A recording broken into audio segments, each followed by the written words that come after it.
বছর যদি আপনারা চান যে আপনাদের কাজ সুইচ করবেন, অবশ্য করুন। পরিবারের বাইরে এবং অফিসে কোথাও খুঁজুন।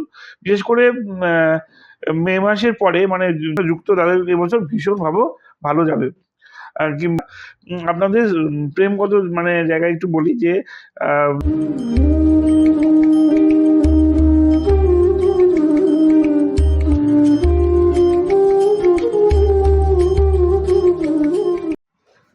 নমস্কার, অ্যাস্ট্রো কৃষকে স্বাগত জানাই। রাশি নিয়ে আলোচনা করছিলাম 2026-এ। আজকে সেকেন্ড রাশি বৃষভ রাশি নিয়ে আলোচনা করব। বৃষভ রাশিতে জাতক জাতিকাদের এই বছর গুড থেকে একটু ভালোই কিছু আশা করবেন। বিশেষ করে ফাইন্যান্সিয়াল জায়গায় আপনাদের এবং ভীষণ ভালো হতে চলেছে। বিশেষ করে বৃহস্পতি যতক্ষণ আপনাদের দ্বিতীয়ভাবে থাকবে, লাভ ভাবের অধিপতি হয়ে দ্বিতীয়ভাবে থাকবে, ভীষণ ভালো আপনাদের আর্থিকভাবে আসবে। শুধু এই বছর জীবন আপনাকে একটাই বলবে কি আপনার জীবন থেকে কি শুধু কমফোর্ট চান, না কিছু করতেও চান। কারণ শনি আপনাদের লাভভাবে বসে থেকে আপনাকে দৃষ্টি দিচ্ছে, ফলে আপনাকে কিছু কাজ করতে হবে। সবসময় কিছু ক্রিয়েটিভিটির মধ্যে আপনাকে থাকতে হবে। কমফোর্ট যদি চান সারাটা বছর কমফোর্টলি আপনাকে চলে যাবে। আপনি কিন্তু বছরটাকে ধরতে পারবেন না। যে অপরচুনিটি আপনার ছিল, যে অপরচুনিটি আপনার আছে, যেটা আপনাকে বৃহস্পতি দিতে চাইছে, অন্তত ২ তারিখ পর্যন্ত, জুনের ২ তারিখ পর্যন্ত আপনাকে দেবে এবং তারপরে বৃহস্পতি উচ্চস্থ হবে এবং সেই সময় আপনাকে নতুন আরও কিছু কাজ শেখার সুযোগ দেবে। তো আপনার এই বছরটাকে আপনাকে এনজয় করুন। এই বছরটা আপনাদের অনেক কিছু দেওয়ার জন্য এসছে। তো বিশেষ করে প্রথম থেকে বলব, স্টুডেন্ট যারা আছো, যারা লেখাপড়া মানে করছো, বিশেষ করে 11-12 যারা স্টুডেন্ট আছো, তাদেরকে অবশ্যই বলব যে তারা একটু মানে মানে ধারাবাহিকভাবে যেন পড়াশোনাটা করো। কেতু 4th হাউসে থেকে মনোসংযোগের সমস্যা দেবে, কিন্তু বৃহস্পতি 2nd হাউসে বসে কিন্তু ভীষণভাবে তোমাদের পড়াশুনোর মানে মাথা মানে মনে রাখার একটা সুযোগ করে দেবে। তাই পড়তে যতক্ষণ মানে ইচ্ছে করছে না, বেরিয়ে যাও, কিন্তু মনে রাখবে যে যেটা ধারাবাহিকভাবে করবে, যেন সেটা সিস্টেমটাকে ব্রেক না হয়। ওই আজকে বললাম আবার বললাম না, একদম টাইম রুটিন করো, রুটিন অনুযায়ী পরপর পড়ে যাও। বৃহস্পতি কিন্তু মনে রাখা খুব সুযোগ তোমাদের করে দেবে। এটাও খেয়াল রাখবে, কেতু কিন্তু মনোসংযোগে বিঘ্ন ঘটাবে তোমাদের। ফলে যদি মনোসংযোগে বিঘ্ন বারবার ঘটতে থাকে, অবশ্যই এই মানে তোমাদের উচ্চ মাধ্যমিক, মাধ্যমিক রেজাল্ট কিন্তু তাহলে খারাপ হয়ে যাবে। তাই সবসময় খেয়াল রাখবে যে একটা মানে ধারাবাহিকতা রক্ষা করবে, তাহলে ভীষণভাবে তোমাদের রেজাল্ট ভালো হবে, চিন্তার কোনো কারণ নেই। যারা বৃষভ রাশি জাতক জাতিকা আছেন, তাদের সন্তানের জন্য কিন্তু এবছর ভীষণ ভালো রেজাল্ট। সন্তানের রেজাল্টের জন্য আপনারা মানে মানসিকভাবে উৎফুল্ল ভাবে আপনাদের সন্তান প্রাইজ মানে পুরস্কার আনতে পারে। সামাজিক আপনাদের পদমর্যাদা বৃদ্ধি কিন্তু সন্তানের জন্য হবে। এই বছর অবশ্যই খেয়াল রাখবেন, শনি একাদশভাবে বসে রয়েছে এবং একাদশভাবে রেজাল্ট তুলবে দশমভাবের কারক হয়ে। সুতরাং নৈসর্গিক ফল কিন্তু শনি এই বছর তুলবে। আপনাদের খেয়াল রাখতে হবে যে আপনারা যেহেতু রাহু আপনার দশমভাবে বসে রয়েছে, বাড়ি থেকে দূরে যদি কোনো কাজ করেন তাহলে আপনাদের জন্য ভালো। এই বছর যদি আপনারা চান যে আপনাদের কাজ সুইচ করবেন, অবশ্যই আপনি করতে পারেন। কিন্তু এটাও খেয়াল রাখবেন যে আপনারা অফিস পলিটিক্স থেকে কিন্তু এই বছর একটু নিজেদের দূরে রাখবেন।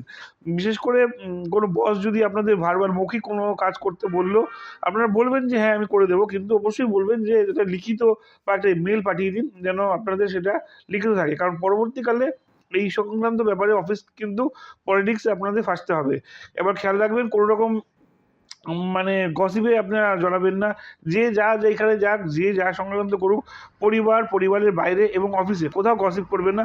গসিপ করলে কিন্তু এই গসিপের যে রিঅ্যাকশন আপনার লাইফে কিন্তু ভীষণভাবে পড়বে। সম্মানহানির যোগ কিন্তু লক্ষ্য করা যাচ্ছে। তো এই জায়গাটা খুব খেয়াল রাখবেন যে আপনার কথা আপনাকে ফাঁসাবে। তাই যতটা সম্ভব কথা কম বলবেন, যা বলবেন ভালোই বলবেন, কাউকে খারাপ কিছু বলার দরকার নেই। তো নেক্সট বলতে যাচ্ছি, যারা চাকরি বাকরির জন্য যেটা বলছিলাম, যে যারা বিদেশে সুইচ করতে চাইছেন, বাইরে চাকরি করতে চাইছেন, তাদের জন্য এই সময়টা খুব ভালো। আপনারা সুইচ করুন, চাকরি মানে নতুন চাকরির জন্য খুঁজুন। বিশেষ করে মে মাসের পরে মানে জুন মাস থেকে 2nd জুন থেকে আপনারা অবশ্যই এই চাকরি সুইচ করতে পারেন। তারপরে বলবো যারা বিসিএস, তার ব্যাংক এবং বিসিএস, ব্যাংক, ইউপিএসসির জন্য যারা সরকারি চাকরির জন্য খাটছেন, যে সমস্ত চেষ্টা করছেন, তাদের জন্য এই বছরটা কিন্তু ট্রিমেন্ডাসলি ভালো। একটু মনোযোগ দিয়ে পড়াশোনা করলেই এই বছর, যদিও সরকারি চাকরির জায়গাটা একটু কম, তারপরেও তাদের জন্য ভীষণভাবে কিন্তু গ্রহগত দিক থেকে এই জায়গাটা এই বছর ভীষণ তোমাদের স্ট্রং।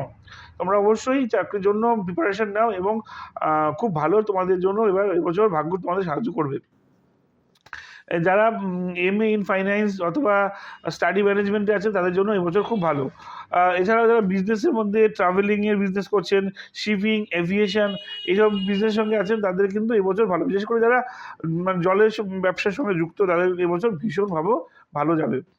আর কি হেলথের দিক দিয়ে খেয়াল রাখতে হবে, পেটে সমস্যা আসতে পারে, পেট সংক্রান্ত সমস্যা আসবে, মাথার পেছনে আঘাত লাগার যোগ রয়েছে। এটা কিন্তু খুব মানে খেয়াল রাখবেন, মাথার পেছনে কিন্তু এবছর আঘাত লাগার যোগ রয়েছে। মায়ের শরীর নিয়ে সমস্যা আসবে, মামার বাড়ির থেকে কোনো খারাপ খবরও আসতে পারে। এ নিয়ে কোনো মানে ভয় পাওয়ার কারণ নেই, কিন্তু একটু সাবধানতা অবলম্বন করা এই সময় প্রয়োজন। যারা শেয়ার মার্কেট ইনভেস্ট করছেন তাদের বলবো লং টার্মে ইনভেস্ট করুন। ডেইলি ট্রেড যারা করছেন তাদের জন্য এই বছরটা খুব একটা ভালো নয়। SIP করুন, SIP আপনাদের জন্য ভালো ফল দেবে। বাড়ি জমিতে আপনারা কিন্তু এবছর ইনভেস্ট আমি বলবো না করাই ভালো, কারণ জমিতে ইনভেস্ট করলে আইনি জটিলতার সমস্যা আমি দেখতে পাচ্ছি। আপনারা ফ্ল্যাট কিনতে পারেন কিন্তু জমিতে ইনভেস্ট না করাই ভালো।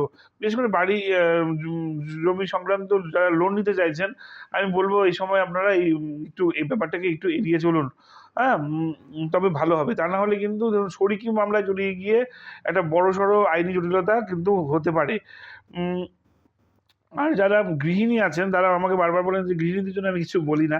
যারা বৃষভ রাশি জাতিকা আছেন, যারা জাতিকা আছেন, যারা গৃহিণী, ঘরে কাজ মানে যারা গৃহবধূ, তাদের কিন্তু এবছর যারা খাদ্য কুকিং করেন বা যারা রান্নার ব্লগ করেন, যারা ডেইলি স্টাইল নিয়ে ব্লগ করেন তাদের কিন্তু এবছরটা খুব ভালো যাবে। অবশ্যই আপনারা মন দিয়ে কাজগুলো করুন, আপনাদের জন্য এবছর খুব ভালো যাবে। আর বলবো বৃষভ রাশি জাতিকাদের এবছর আপনাদের মনোযোগ দিতে হবে, যেটা আপনাদের প্রেমগত মানে জায়গায় একটু বলি যে স্পাউসের কিন্তু এবছর ব্রুথ ট্রানজিট করছে। কিছু স্পাউসের মানে কিছু ভুল কাজ করে ফেলতে পারে। যেমন ধরুন হয়তো এমন কিছু কথা আপনার ফ্রেন্ডদের বা বাইরে গিয়ে বললো যেটা আপনার ভালো লাগলো না, বা আপনার দেখে একটু পাশের জনকে সামান্য একটু নজর বেশি দিল, যেটা আপনার ভালো লাগলো না। আপনার ব্যাপারটা বাড়িতে বুঝিয়ে ফেলুন এবং আপনার সমস্যাটা বুঝতেও পারবেন এবং সেটা শুধরে আরও ভালো মানুষ হয়ে আপনাকে দেখাবে। অবশ্যই ভালো, এই জায়গাটা একটুখানি আসতে পারে, তো খুব বেশি সমস্যার কারণ হবে না, ভালোই যাবে। ওভারঅল বৃষভ রাশি জাতক-জাতিকাদের এবছর ফাইন্যান্সিয়াল দিক থেকে খুব ভালো। আপনারা নতুন কাজ করুন, যারা হস্তশিল্পের সঙ্গে যুক্ত আছে নতুন ট্রেড করুন, চেষ্টা করবেন বাড়ি থেকে দূরে গিয়ে ট্রেড করতে বা দূরে আপনাদের করতে। বিশেষ করে যারা ইন্ডাস্ট্রির সঙ্গে যুক্ত আছে তাদের জন্য এই বছরটা ভীষণ ভালো যাবে। এই বছর একটাই শুধু বলবো ওভারঅল বৃষভ রাশি জাতক-জাতিকাদের যে হেলথের উপর থাকুন, নিজের ফোকাস ঠিক রাখুন, কথার উপরে একটু লাগাম টানতে হবে। আপনারা কারোর বিচিং করবেন না, বিচিং কথাটা বাজে, সরি, কাউকে নিয়ে গসিপ করবেন না।